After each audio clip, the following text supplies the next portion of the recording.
warahmatullahi wabarakatuh. Perkenalkan, nama saya Rahmat Wahyudi dengan NIM N1B12301 dari jurusan arkeologi. Jadi di sini saya akan menjelaskan bagaimana cara menggunakan TXRF ini dalam konteks arkeologi. Untuk pengertian TXRF dalam arkeologi, TXRF adalah alat portable berbasis sinar X yang digunakan oleh para arkeolog untuk menganalisis komposisi unsur kimia dalam benda-benda arkeologi di lapangan maupun di laboratorium.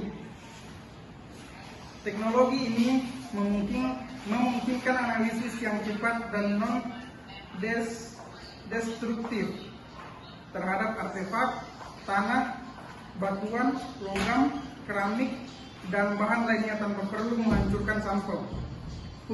Fungsi dan manfaat TXRF dalam arkeologi. Yang pertama, identifikasi bahan artefak.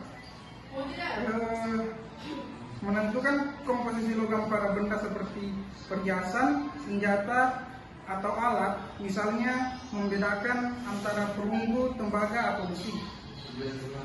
Mengidentifikasi bahan keramik dan batuan dari fragmen tembikar atau alat batu. Yang kedua, analisis provenance atau asal usul bahan.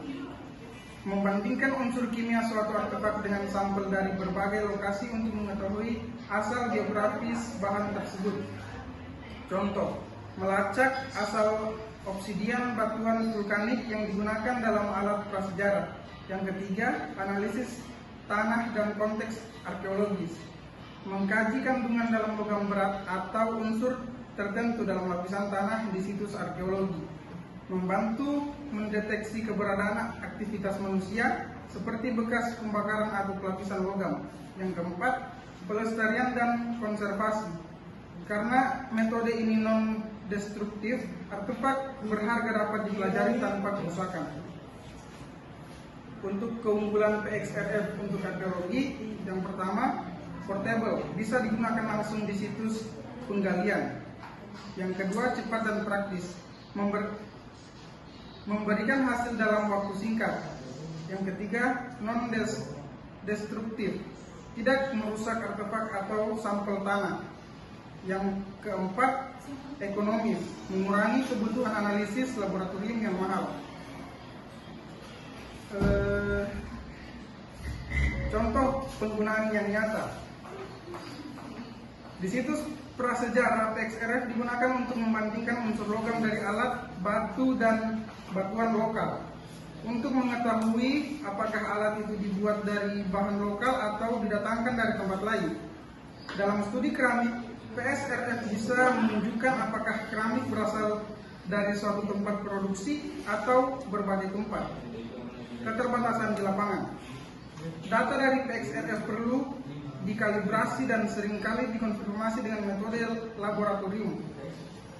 Hasil bisa dipengaruhi oleh kondisi permukaan artefak atau berkarat, kotor, dan lain-lain. Tidak bisa menganalisis unsur ringan seperti karbon atau oksigen. Untuk kesimpulannya, dalam arkeologi, TXRF adalah alat yang sangat membantu untuk menganalisis unsur kimia benda purbakala dengan cara yang cepat, akurat, dan tidak merusak. Teknologi ini telah membuka cara baru dalam memahami asal-usul